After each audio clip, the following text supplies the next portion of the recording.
So this is a snapshot of the first page of the report.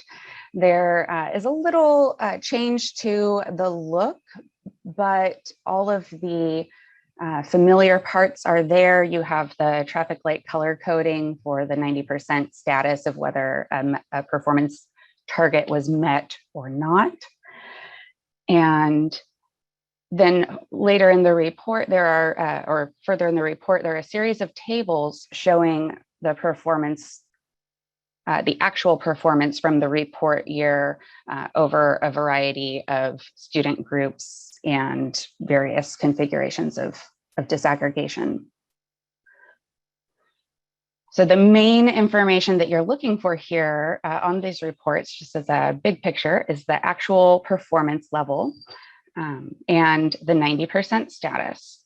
There are three kind of building blocks of the report. There's a report notes section giving you a small orientation and referencing the Perkins 5 based data reports handbook for more information.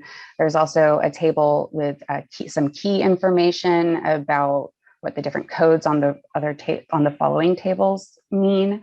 And then the 5 tables themselves are the performance indicator summaries, indicator benchmarks, actual performance by grantee, actual performance by gender and by race or ethnicity, and actual performance by career cluster.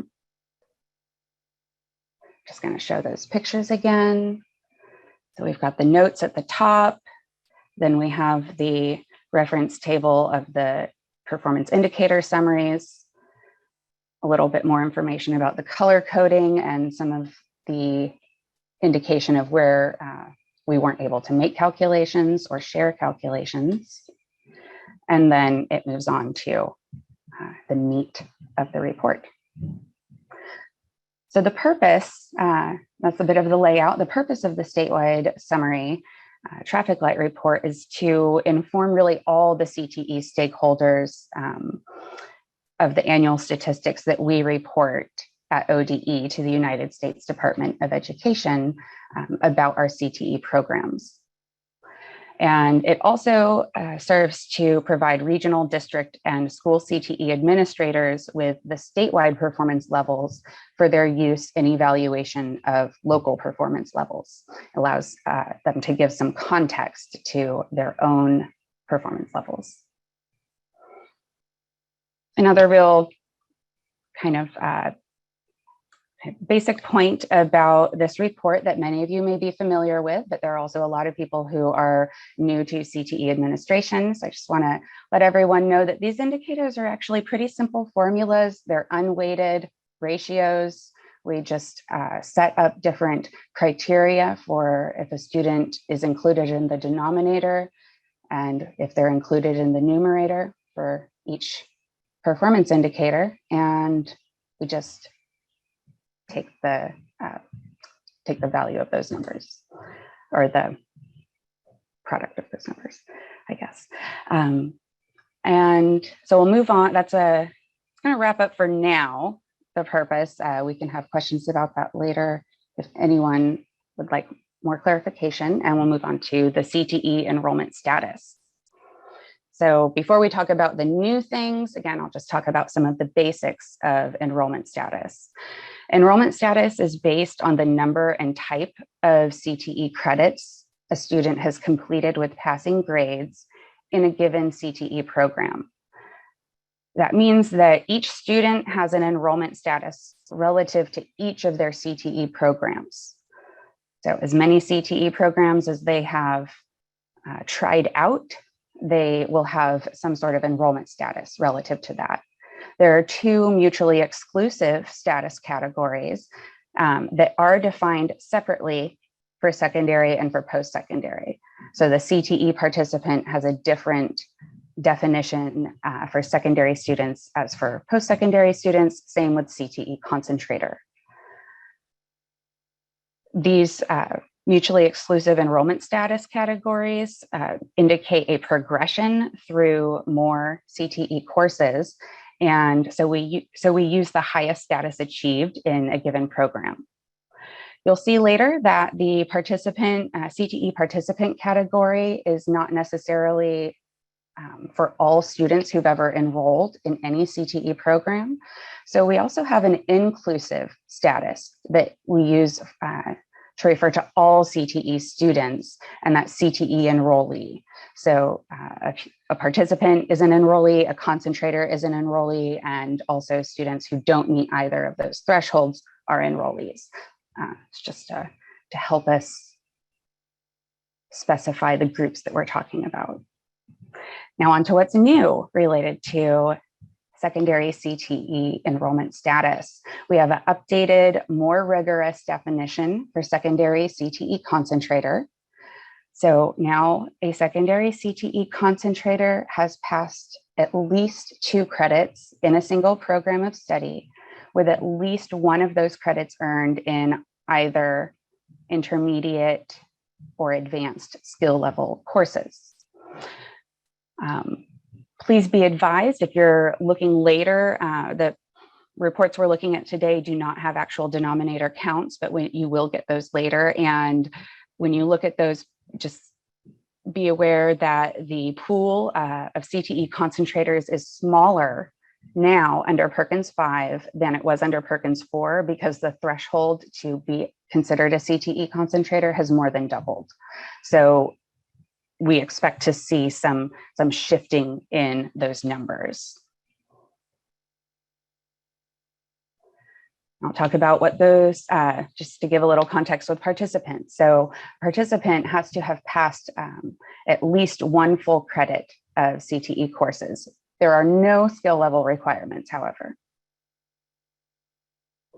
All right, and so now, sorry, I'll just check in. Carly, is there anything coming up in chat that you think needs to happen now? Thank you so much. Okay.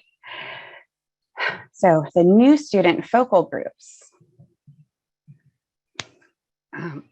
Excuse me, I have a typo on this, on both of these slides. It's actually focal student groups. And this may be a new term to many of you. It is, I think, new with our recently released integrated guidance from ODE that includes new language structure and other things around CTE and 5 other programs. So what used to be called special populations here at ODE and are still called special populations with the US Department of Education, we in Oregon refer to them as the focal student groups.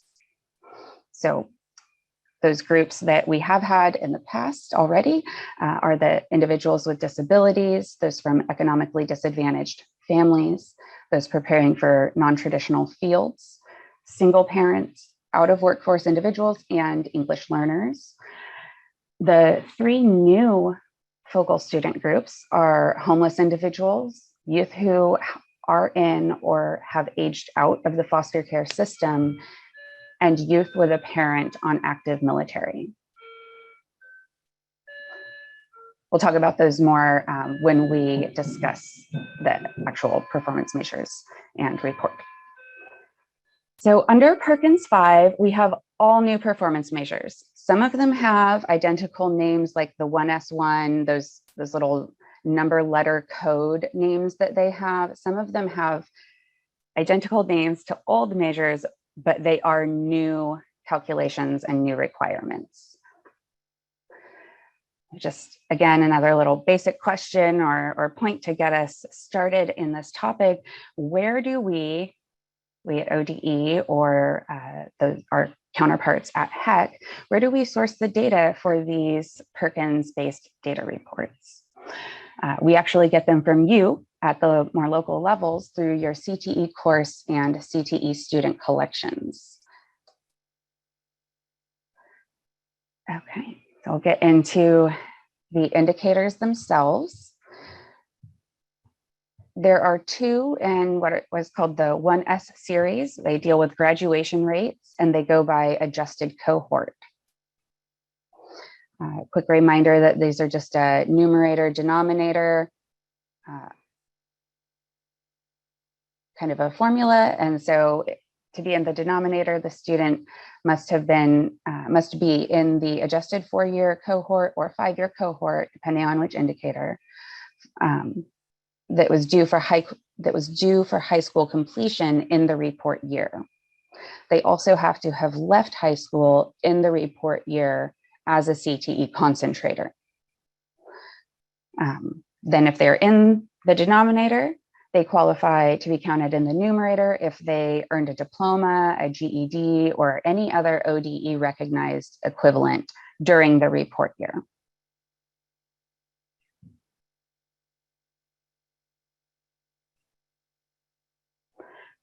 The next set is the 2S series, academic proficiencies. We use the 11th grade assessment, the S's that Oregon students take in 11th grade. And as you know, there's been some disruption to that with the pandemic. We'll talk about that in a bit, but the basic qualification for the denominator is that the student took one of those assessments in one of those 3 subjects listed, depending on which indicator we're looking at their qualification for.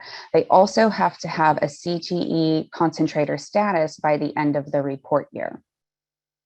So while they were in 11th grade, by the end of that school year, did they have concentrator status? If yes, and they took any of those assessments, they would be considered they would be added into the denominator for their respective indicator. And then to qualify for the numerator, they just have to meet either proficient or advanced level in that assessment.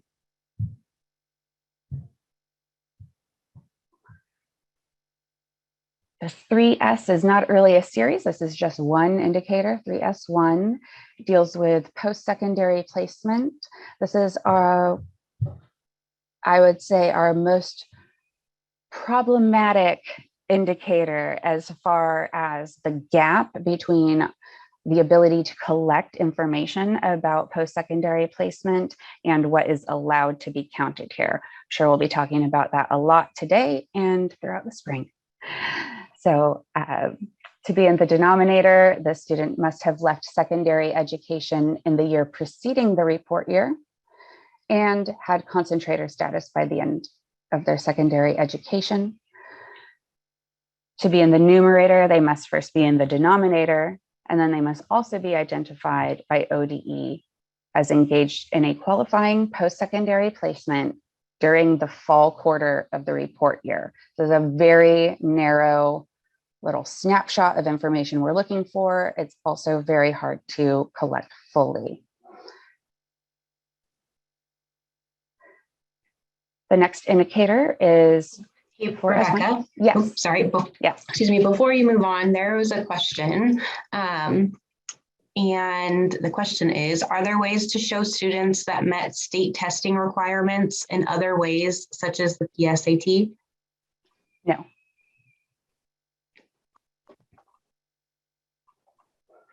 We have to use the same assessment for everyone. We have to collect all of the data in the same way for all students in order to have their results truly be interpretable. Even if we have to add caveats to our current calculations, they are at least the same caveats for all the students instead of specific to various schools or districts or anything like that. That is a great question, though. I think I'm always happy to see schools interested in being able to get information out of all the data that they have. So thank you for that question, even though the answer is no. Carly, can you see if that answer, do you think that's good or? Yeah, I don't know, Tammy, if you have any follow-up about the question or if that answers it.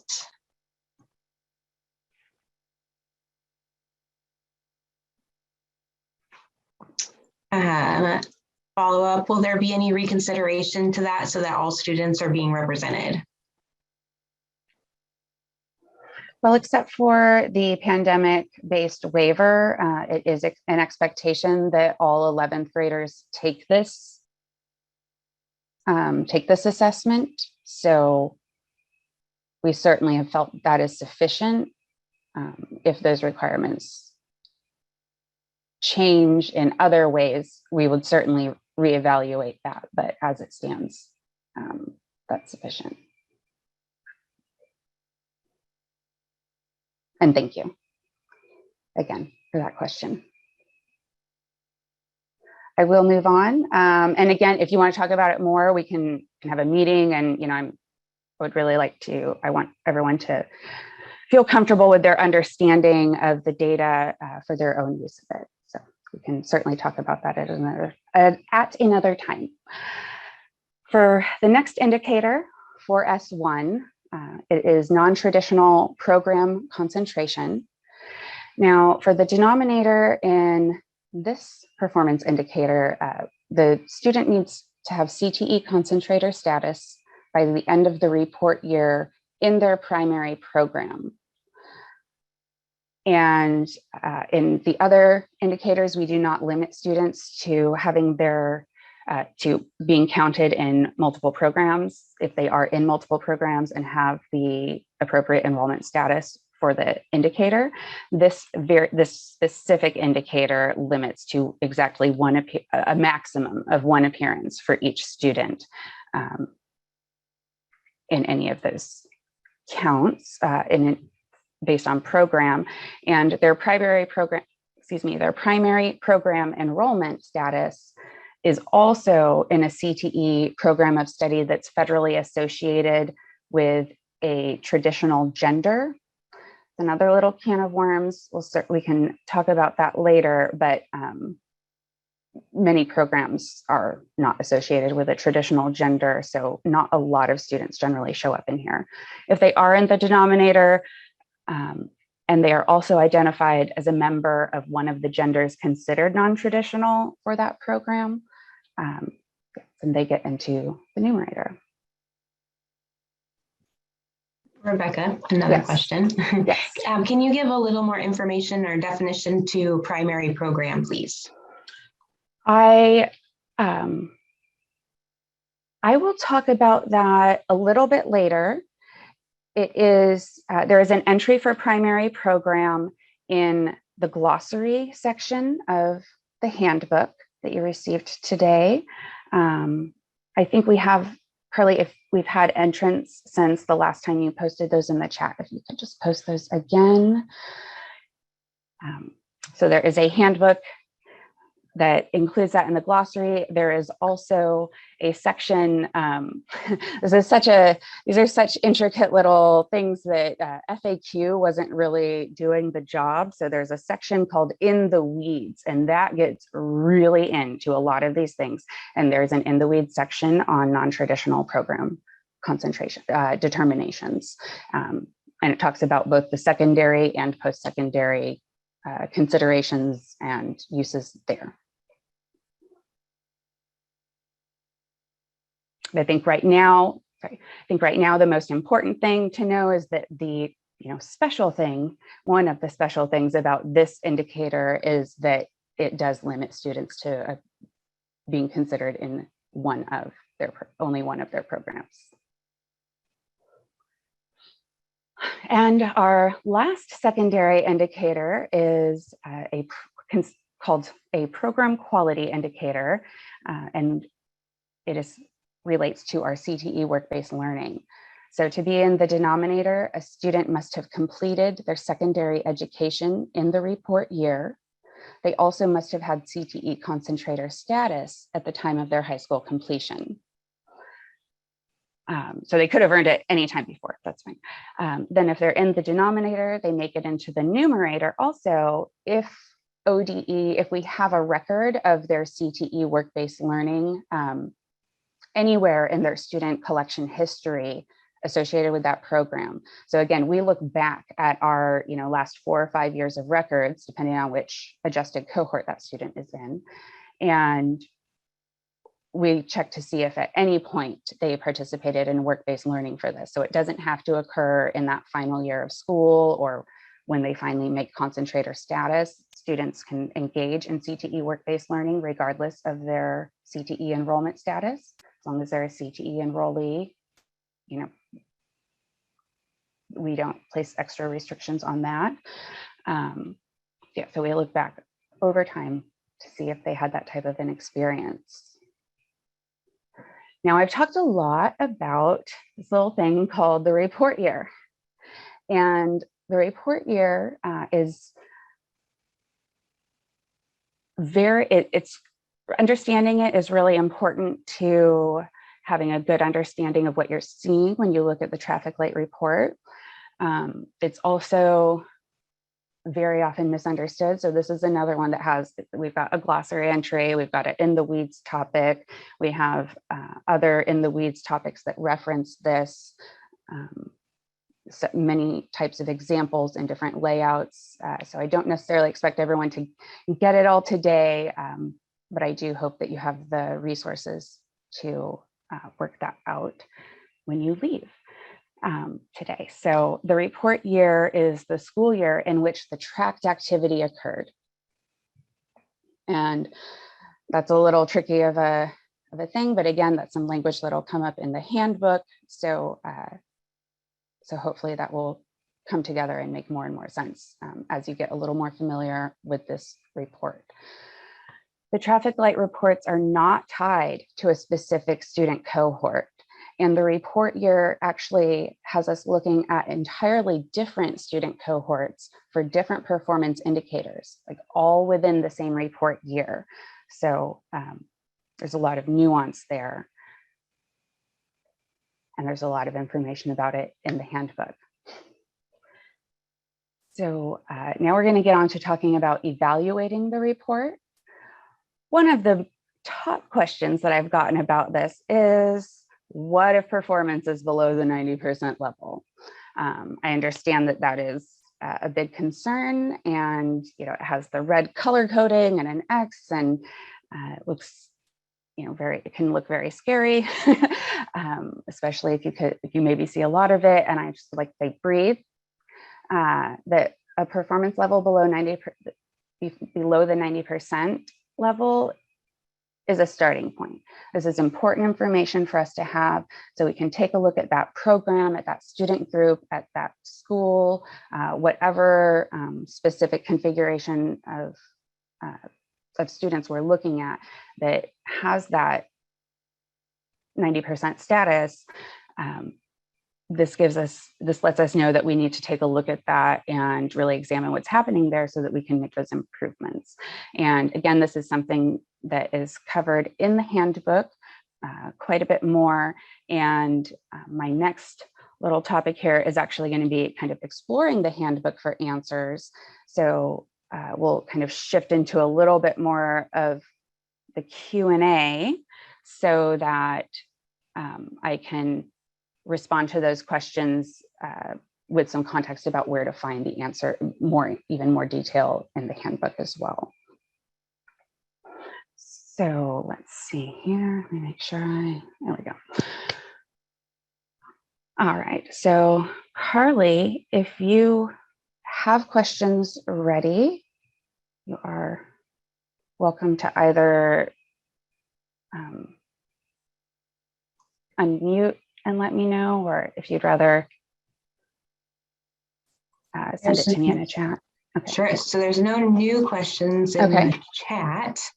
But I don't know if people have questions, if they maybe want to unmute and share them. And do you think the older questions in the chat were answered? Was there anything else that got pushed to this point? Because I can follow up on that primary program question and we can get started there and then see what else would be relevant for the rest of our time. Okay. Sure. Donna did post in the chat where to find the primary program definition. Thank you, Donna. But I don't know, Bill, if you had a chance to look at that while Rebecca was talking, and maybe you have, if what you found there answered the question.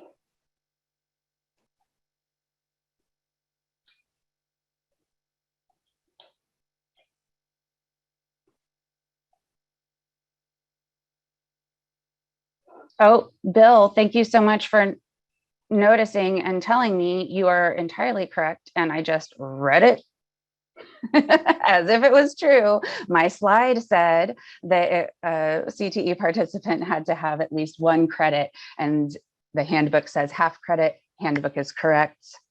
I'm sorry about that confusion. Thank you, Bill. There are screenshots of these slides in the back of the handbook, so that also contains this typo, but the other text, I believe, in the handbook is all correct on that. And I'm sorry, I'm just a little slow with my Zoom screen sharing skills, but I am working on pulling up the handbook so that I can share that. Let's see. I'm gonna just Rebecca. cheat and stop share and reshare. Okay, yes. If the participant equals 0.5 credits, how is that different than an enrollee? Well, some schools have very short CTE programs. Some schools have quarters or trimesters where each term is worth 0.33 credits. So those students would have to take more than 1 course to be a participant. Also, a student will show up in CTE course even if they withdrew from a class or something like that. You know, when the non-passing grades becomes an issue, enrollee is really kind of used because the official term CTE participant contains an incredibly common word used to describe engagement. You know, the students participated in the course. And so just when we're talking about kind of the difference between students who have passed the courses that they've taken to a certain threshold or anything like that, we just wanted to have some other language around. And so we have enrollee to describe those students who, in a non-technical sense, we could say they participated in a CTE program, but as far as the definition of CTE participant, they were not participants. I'm sorry if that's not, is that helpful at all? I hope so. Next question, if they fail the course credit, if they fail the course, so the credit equals 0, are they only an enrollee? Yes, until that changes. So because their enrollment status evolves over time. You know, every time we get new entries for them, their status may change.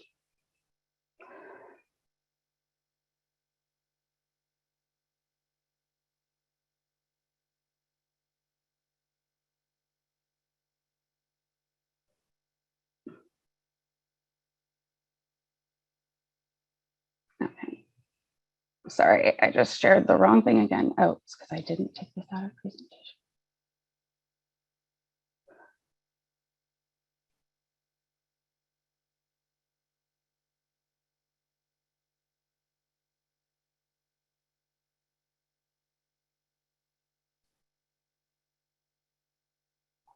Okay.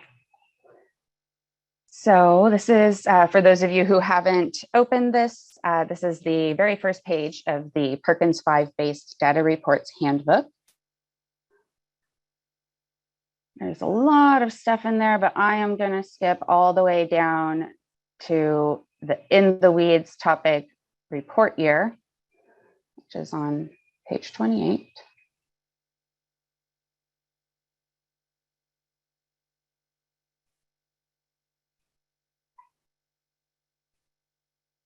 Oh, sorry. I'm not looking at the same one you have. It may be a different, I think. Okay. Report year.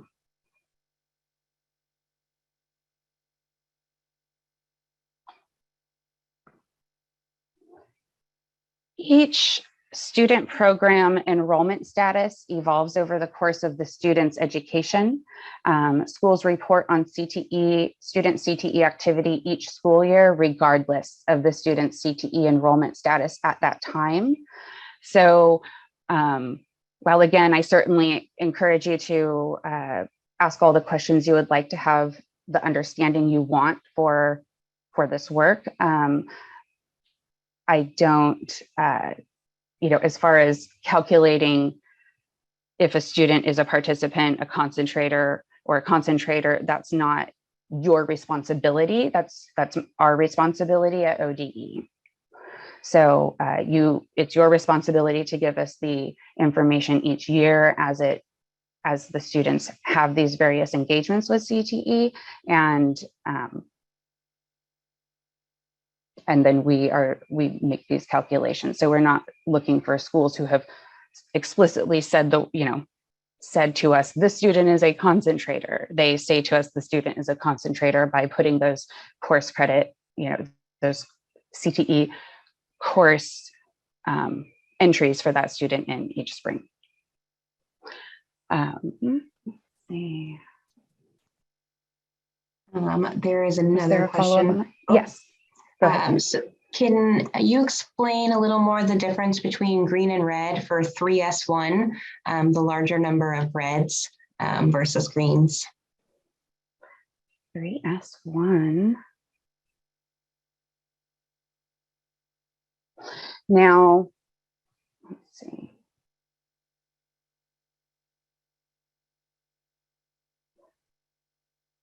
So this is this page that has the by grantee actual performance for our most recent report year. This page shows the by gender, by race, ethnicity, and the by focal student group. And this shows the performance by career cluster. So yes, as you can see, pretty much this entire column going all the way up does have a lot of red. We do talk about this a bit in the handbook as well. This indicator is the post-secondary placement indicator. One of the major components of post-secondary placement is employment.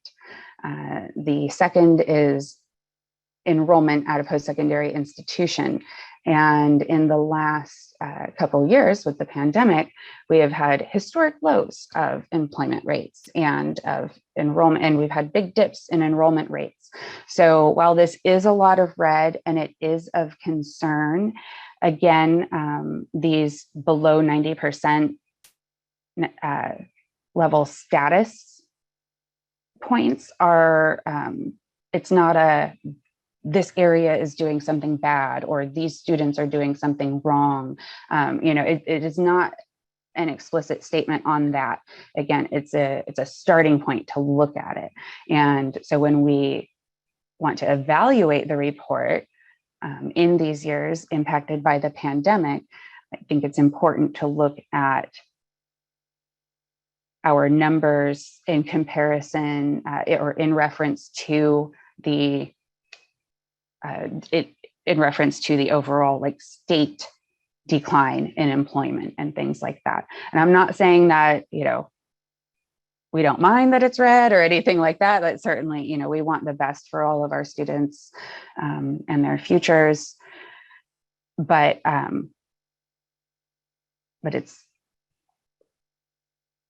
would say it's not exactly surprising that we have all of this this performance rated below the 90% level. Donna, yes. Could I just add, Rebecca? Please. Yeah. Hi, I'll throw my camera on for a second. You can see that as a state, we did not meet that performance target. And a lot of that had to do with the drop in community college enrollment. So, people weren't going to the colleges over the last couple of years. As Rebecca indicated, a lot of businesses and industries, were not hiring due to all of the shutdowns. And so as a state, we just totally tanked on that performance issue. Again, we believe it's based a lot on the pandemic. And as a result, our state is in an improvement plan for that. But we believe a lot of the improvement around that will be around making sure that our students know about post-secondary opportunities, that we're giving them opportunities to fill out their FAFSA and getting them linked up with their local community college, and such strategies as that. So just to lend kind of at the state level, kind of some of the perspective there and what's happening as a result. And Jerry Thank you did so have a much. question, Rebecca, about when we look at the post-secondary opportunities, when you pull in that data to report, is it just Oregon college information, or are we able to pick up surrounding states as well? Thank you, Donna and Jerry. Thank you, Donna, for the information and Jerry for the question. I'll make one little note on Donna's information to say that actually on the theme of informing students more about post-secondary opportunities, Carly has just recently finished an incredible project where she has done this great job of linking the different secondary CTE programs to like appropriate continuations at post-secondary programs that are existing. And that's been something that it's so complex because each of these agreements between community college programs and secondary programs are so specific to the institutions involved. It's been really hard to get a handle on that or pass on information about where those matches occur. And so I think that it's going to get, we're going to have a lot easier time this year than we have in years past of giving students that information. And so on to Jerry's question about post-secondary data and if we are able to get information from other states' schools. The answer is yes, but only some. It's incomplete, but it is increasing. I would expect that it would increase potentially every year. The amount of, or the number of agencies that we are able to finalize data sharing agreements with to get more and more information. Right now, as you could see in the handbook, in the weeds section about this, and in some of the indicator specific information for both the secondary and post-secondary versions of this indicator, we do have information on all the community colleges and public universities and colleges in Oregon. It mentions that we have some for surrounding states, and but we also get information from a sort of like national clearinghouse. I don't directly retrieve that information. The primary data share point of transfer for that data sharing is the employment department. So the employment department receives a lot of that college enrollment information, and they're the ones who end up passing it on to me once they pull up all their employment information. So basically, Rebecca, that information is not demonstrated in that number. From out of, for instance, Malheur County borders Idaho. So I believe we have some schools in Idaho that we can get information on, but again, not all of them. It's not system wide or anything like that. So yes, you are correct that this number is always going to be less than the actual measure. And that has been historical, by the way. That's not something new. It's normal. Correct. Yeah, it's not new. And it's also, I would even say it's not a problem, quote unquote. It's a problem when people expect the indicator, the level to be an exact representation. But as long as there's an understanding of what is and is not able to be viewed, we can keep a better a better perspective on what this actually means. Now, I know I've had various schools or areas speak to me about their frustration with the lack of completion in the data collection on this indicator, because they use it and they rely on it for a lot of their communication to their local stakeholders and business partners when they speak to them about CTE. And while I certainly understand and appreciate the need to make all of our stakeholders, aware of where we are with the programs, where we're going, the progress we've made, different things like that, I think that we can communicate to those stakeholders as well the limitations on what we're able to collect, and let everyone know that neither ODE nor the federal government or the United States Department of Education, like neither of those organizations expect this to be, quote unquote, the real number. This is something that is a very long-term project that we're working on collecting, and we just need to know, basically like what kind of a measure we're using. And if you try and, make your yardstick into a meter stick, and you just insist that you just keep calling it a meter stick when it's a yardstick, there's going to be like continual frustration. But if there can be, some understanding on both sides about what is tracked, what else is happening, and as long as areas understand what this subset of data we're able to collect means in context for their area. Some of you, those of you who have worked with CTE data reports before may be aware that, like at the state level, as Donna mentioned, if there's a below 90% status, we have to submit an improvement plan, and we also ask that of the local areas that end up with those status as well. And while there is a waiver on that for this year, again, because of the pandemic, I do want to address that again, we also, when we ask for an improvement plan, much like Donna mentioned, it's not necessarily saying, oh, we did this wrong and we are going to fix the way we're doing it. The improvement plan is more of, it certainly includes our plans to improve things that we need to improve, but it's also how we see the general situation or the performance measure improving, or having a different context than is able to be seen from just the raw numbers. And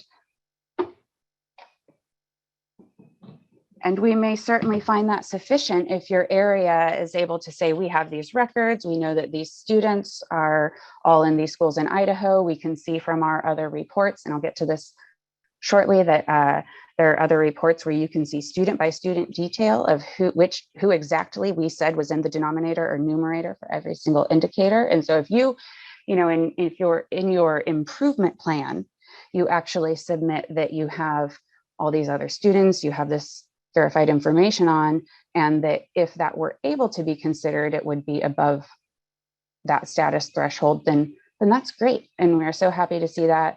And I'm sorry, I understand that it can be a burden to collect that, though we also don't require that you collect that. If you believe that's what's happening with your area, you can just state that. I'm just kind of using this somewhat extreme example of even having all of the data to back this up. You don't have to have that necessarily. But if you have that, then we can accept that. We can't change anything that is in the collections. We can't change the official indicator, but even the official actual performance level for that report year, we can't change that or edit that. but we can note that it is not the problem it may appear to be on the surface. So the answer is yes. Yes, it is a floor. And honestly, the way I like to look at it is that you're doing better than that. Every time you look at it, even when it's green, everything, you just always know it's better. We're doing better than this. And again, I know that is not the level of specificity that is necessarily preferred or desired, and that more specificity could be, or more precision could be helpful, or would be helpful. But that's just something that takes time and we are working on. Since we only have about 8 minutes left, I'm going to pop over back over to the handbook and go to the quick view of the Perkins 5 based data reports. There we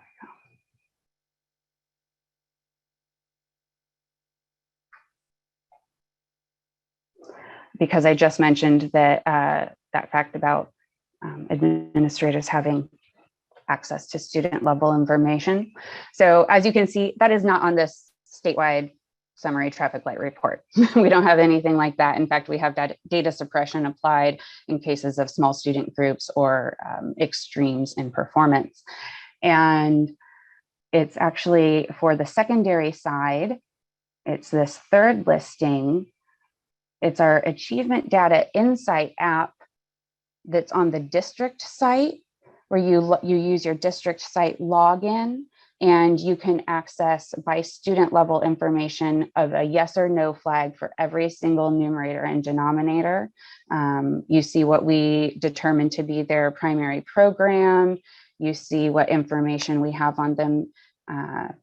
If we have them identified as a student with disabilities or a member of any of the student groups.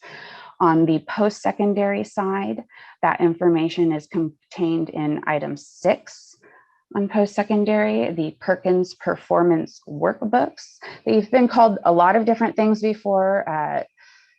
These reports have gone through a lot of evolution over time. So you may look at it and say, oh, this is a data sheet or something. And just Kelly and I have been talking, the names are just kind of like slightly updating as our reporting process is refining. And so this is an Excel workbook that is only received by the community college CTE grant managers. There's no data suppression applied.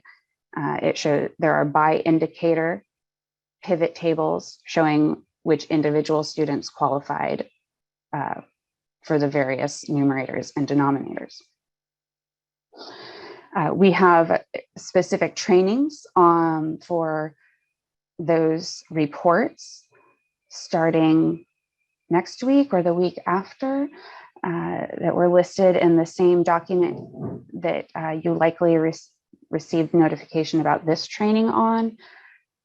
Everyone who is registered for today's training will receive a follow-up email that will also include the full training schedule for this spring.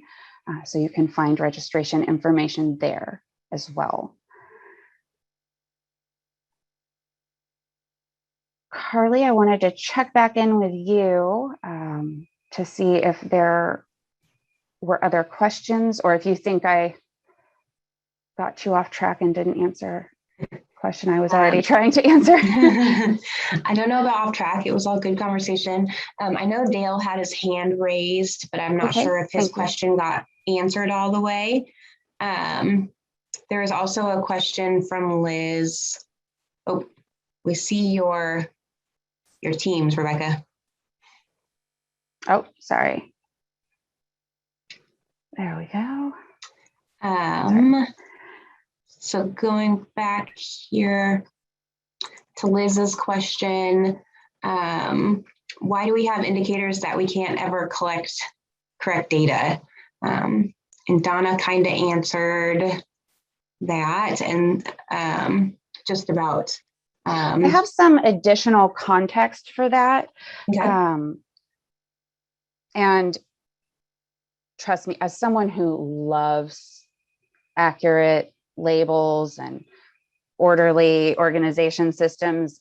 I definitely also have a lot of frustration with this as well. And I hope that in my talking about the post-program placement or about this topic, that it doesn't come off as dismissing your concerns about this.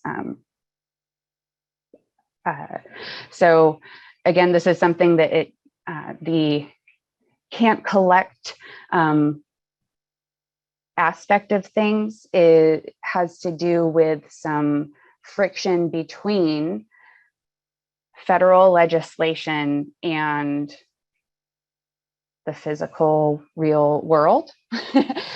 So when as I describe the various performance indicators and how we are able to collect data on each I'll go back to this post-secondary placement one, as that is the most problematic and has the best examples. We'll talk about military enlistment. We're never going to get, the Department of Defense is never going to share, all the social security numbers of everyone who's enlisted from our CTE programs just because we ask them, but it is listed on there, and we have officially asked, and we officially request this because the federal legislation says these are the qualifying data points. Now, the U.S. Department of Education put that in there, even though they do know that the military, no state is getting this information. No state CTE program is able to get that information. So it's kind of just this, the Department of the U.S. Department of Education includes it to indicate that it is a valid / desired post-secondary placement, but we're never able to collect it due to the sensitive nature of national defense. So that's an extreme example of having indicators ostensibly containing data that we could never, ever collect. Rebecca, this is Liz. Yes. Thank you for that. So it is a federal indicator? It's yes, not these are federal. Okay, that's kind of more my... So, yes, sorry. Again, this is such a large topic, and even what could be considered on one level to be basics are still quite an expansive list. And one of those, so Perkins is a federal grant. Perkins is a federal program. And in CTE programs in Oregon for secondary CTE, we our kind of primary structuring is around Perkins, because that is what kind of got us started. And we have this massive funding structure through and a lot of reporting requirements and things like that. As a state, we have a grant that I'm sure many of you are familiar with, the Career Pathways, Secondary Career Pathways grant. So that's a state, that's the state CTE, like definitions, determinations, saying what we're looking for and tracking. And so that's where you can find more or where you will find fewer of those gaps between the information that we say we have and the information that we have. And all of the Perkins indicators are determined by the federal government. As a state, ODE took those and submitted to the U.S. Department of Education our own constraints and our capacity on collecting that, so that they are aware. And so it's somewhat participatory in what is included in their records for our version of these federal indicators, but the core is determined by the U.S. Department of Education. I do see that we are at time. I hope that has been helpful. I can stay another 5-ish minutes, and this portion will still be recorded for inclusion. I understand others may need to leave due to the time, but Liz, I saw you had unmuted. Did you have a little clarification on that that you wanted? No, I was just actually typing thank you for that Oh, okay. explanation. I understood the federal, I understand the Perkins grants is federal. I wasn't sure about those indicators because some of them just seem so out of touch with what would be helpful for us to know on a school level. So thank you for explaining that. You're welcome. And thank you for asking. It's from my end of things, it can be so hard to really know the way that you all have interacted with this information in the past and how you all have been forming your questions around this and have been getting information around it for a long time. So as I've said before, I just really appreciate all the questions and invite additional questions via email or there's my phone number is on the bottom of the email signature. You can contact me as you prefer. Carly, is there anything else from chat you'd like me to address before we go? One thing, just someone asked about the list of trainings and that the CTE data collection training later this spring, that the entire list might not be in that list. And so if anyone else noticed that it looked like there might just be May 23rd, just one date for the student and course CTE collections trainings, we can double check that and make sure that all of them are on there. Okay, yes, thank you. I will double check that. I will also note that there is, in fact, only one training where the topic is exclusive to the CTE student collection. Then it's followed by trainings that cover both the CTE student and the CTE course collection. I will definitely still check the document and be sure that all of the trainings are listed before I send out that information again. Thank you.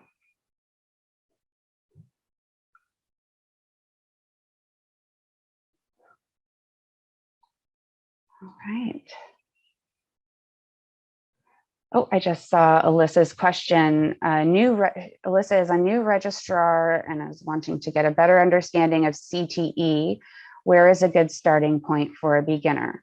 Well, Alyssa, I will say my answer is going to be very biased toward the data side because that is the vast majority of what I deal with. So I think that this handbook that you've received today is a really great starting point for understanding the federal aspect of our reporting.